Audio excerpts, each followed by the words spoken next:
Assalamualaikum warahmatullahi wabarakatuh.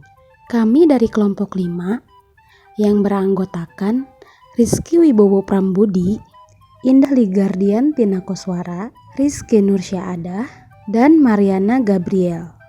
Materi dalam video kali ini yaitu telaah teoritis mengenai perubahan sosial budaya dengan mata kuliah Perkembangan Masyarakat dan Budaya yang diampu oleh Ibu Dr. Nita Karmila MPD. Apa itu teori perubahan sosial dan budaya? Teori perubahan sosial dan budaya adalah teori mempelajari perubahan yang terjadi pada masyarakat, terutama pada bidang sosial dan budaya dalam kurun waktu tertentu. Menurut Selo Somarjan, perubahan-perubahan pada kelembagaan masyarakat di dalam suatu masyarakat yang memenuhi sistem sosialnya, termasuk di dalamnya nilai-nilai, sikap, dan pola perilaku di antara kelompok-kelompok di dalam masyarakat. Dalam perkembangannya, teori perubahan sosial dan budaya terbagi lagi dalam berbagai macam konsep. Adapun beberapa konsep yang berkembang dalam teori perubahan sosial dan budaya adalah sebagai berikut. Yang pertama, kita akan membahas teori siklus. Dalam teori ini dikemukakan bahwa kehidupan akan selalu berputar. Maka, setiap kehidupan akan mengalami kemajuan dan kemunduran.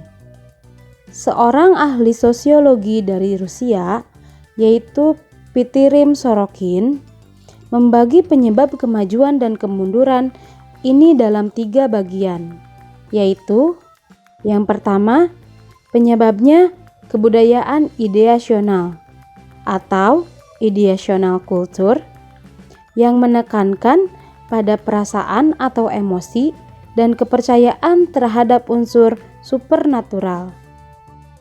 Yang kedua, ada kebudayaan idealistis atau idealistic culture yang merupakan tahap pertengahan yang menekankan pada rasionalitas dan logika dalam menciptakan masyarakat yang ideal. Dan yang ketiga, kebudayaan sensasi atau sensat culture, di mana sensasi merupakan tolak ukur untuk kenyataan dan tujuan hidup. Yang kedua, ada teori evolusioner. Teori ini percaya bahwa manusia berkembang sesuai dengan tahapan yang berlaku pada setiap manusia tanpa terkecuali. Dan seorang sarjana asal Prancis percaya bahwa manusia berkembang melalui 3 tahapan. Tahapan yang pertama yaitu tahap teologis, yang mana masyarakat diarahkan oleh nilai-nilai supernatural yang berlaku. Yang kedua, tahap metafisik. Tahapan ini merupakan tahap peralihan dari kepercayaan terhadap unsur supernatural menuju prinsip-prinsip abstrak yang berperan sebagai dasar perkembangan budaya. Dan yang ketiga, yaitu tahap positif atau ilmiah, di mana masyarakat diarahkan oleh kenyataan yang didukung oleh prinsip-prinsip ilmu pengetahuan. Yang ketiga, yaitu teori non-evolusioner. Teori yang satu ini juga masih mengandalkan beberapa poin dari teori revolusioner. Hanya saja terdapat beberapa perubahan akibat perbedaan hasil. Salah satu tokoh teori ini adalah Gerhard Lansky, yang menyatakan bahwa masyarakat bergerak dalam serangkaian bentuk masyarakat seperti berburu, bercocok tanam, bertani, dan masyarakat industri berdasarkan bagaimana cara mereka memenuhi kebutuhan hidup mereka. Teori yang keempat yaitu teori fungsional. Tokoh yang menganut teori ini adalah Talcott Parsons, di mana ia melihat masyarakat layaknya organ tubuh manusia. Nah, seperti tubuh yang terdiri dari berbagai organ yang saling berhubungan satu sama lain, maka masyarakat pun mempunyai lembaga-lembaga atau bagian-bagian yang saling berhubungan dan tergantung satu sama lain. Yang terakhir ada teori konflik.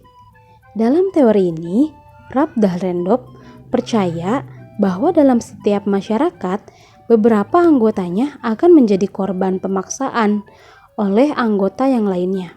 Hal ini menunjukkan bahwa konflik kelas merupakan sesuatu yang tidak dapat dihindari di masyarakat. Lalu, dalam penerapannya, secara garis besar, penerapan teori perubahan sosial dan budaya terjadi di mana saja dan kapan saja, dan hampir semua konsep teori perubahan sosial dan budaya berlaku. Misalnya, teori konflik di mana setiap manusia yang kelas sosial yang ia miliki lebih rendah dibandingkan dengan yang lain, maka akan sulit baginya untuk melakukan beberapa hal.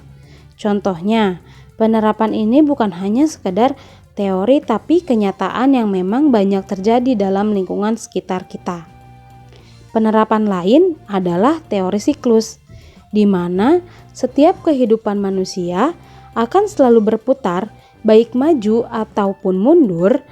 Banyak kita lihat para pengusaha yang kini sukses dan menjadi hartawan adalah orang yang dulu sangat kesulitan dalam ekonominya. Hal ini menunjukkan bahwa hidup akan selalu berputar dan tidak ada kehidupan yang selalu datar. Meskipun telah banyak bermunculan berbagai macam konsep teori perubahan sosial dan budaya, namun nyatanya masih ada kelemahan di dalam yang menimbulkan beberapa kritik dari para ahli. Berikut ini adalah beberapa kritik yang muncul terkait teori perubahan sosial budaya. Yang pertama, tidak semua masyarakat melewati tahapan yang sama. Yang kedua, peranan negara lain yang mampu membantu, memajukan atau bahkan memundurkan suatu masyarakat. Yang ketiga, kemajuan yang terhambat adalah akibat masalah modal.